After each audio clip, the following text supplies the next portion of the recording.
Emmanuel Macron s'est rendu le lundi 25 juillet au Cameroun. Cela a été la première étape d'un voyage de 4 jours en Afrique dédié à la sécurité alimentaire, aux investissements français, ainsi qu'à la gouvernance. À son arrivée à l'aéroport international de Yaoundé-Nsimalan, le président français Emmanuel Macron a été accueilli par le ministre, chef du gouvernement en guise de représentation du président de la République. Le président français Emmanuel Macron est arrivé lundi soir à Yaoundé pour sa première visite au Cameroun et en Afrique centrale, avec l'objectif de relancer les relations politiques et économiques entre les deux pays, en perte de vitesse. Si tu es nouveau sur notre chaîne, abonne-toi afin de ne rater aucune information sur cette tournée du président Emmanuel Macron en Afrique. Le chef d'État français a été accueilli vers 22h40 heure du Cameroun, ou à l'aéroport par le Premier ministre camerounais Joseph Dion-Gut avant une courte cérémonie protocolaire.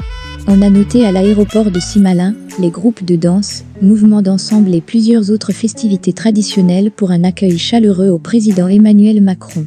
Il sera ensuite accompagné à l'hôtel Hilton où il sera logé. Ce déplacement, qui le mènera aussi au Bénin et en Guinée-Bissau, doit lui permettre de réaffirmer son engagement dans la démarche de renouvellement de la relation de la France avec le continent africain au début de son second quinquennat, a expliqué l'Élysée. Emmanuel Macron est attendu mardi matin au palais présidentiel pour un entretien avec son homologue Paul Biya, qui dirige le Cameroun. Il devrait discuter de la sécurité sur fond de menaces et divers conflits au Cameroun. Emmanuel Macron avait provoqué l'indignation du pouvoir en déclarant en 2020, après avoir été interpellé par un opposant, qu'il avait mis la pression sur Paul Biya sur les violences intolérables dans ces régions. La visite intervient alors que la France, ancienne puissance coloniale, voit son influence s'éroder, en particulier sur les plans économiques et commerciaux, face à la Chine, l'Inde ou l'Allemagne.